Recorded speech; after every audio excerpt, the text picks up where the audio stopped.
একটি কৃষ্ণগহ্বর বা black hole হল মহাকাশের এমন একটি স্থান যেখানে মাধ্যাকর্ষণ বল এতটাই শক্তিশালী যে সেখান থেকে কোনো কিছুই বের হতে পারে না। এমনকি আলোর মতো তড়িৎচুম্বকীয় বিকিরণও এই প্রচণ্ড আকর্ষণ বল ভেদ করে বের হয়ে আসতে পারে না। ব্ল্যাক হোলে পদার্থের অত্যাধিক ঘনত্বের কারণে এটি এর চারদিকে এই অস্বাভাবিক মাধ্যাকর্ষণ বল তৈরি করতে পারে। তারা সম্পূর্ণ অদৃশ্য হয়, তবে বিশেষ সরঞ্জাম সহ স্পেস টেলিস্কোপগুলো ব্ল্যাক হোলের সন্ধান করতে সহায়তা করে। এদের দেখা না গেলেও আইনস্টাইনের বিখ্যাত সাধারণ আপেক্ষিকতার তত্ত্ব ভবিষ্যৎবাণী করে যে মহাশূন্যে ব্ল্যাক হোলের অস্তিত্ব থাকতে পারে এবং এত ভারী ভরের কোনো স্থান অবশ্যই তার চারিদিকে স্পেস টাইমকে বিকৃত করবে।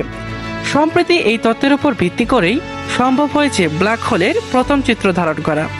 ব্ল্যাক হোলের যে অঞ্চল থেকে কোনো কিছু বের হয়ে আসতে পারে না তাকে ইভেন্ট হরাইজন বা ঘটনা দিগন্ত বলে।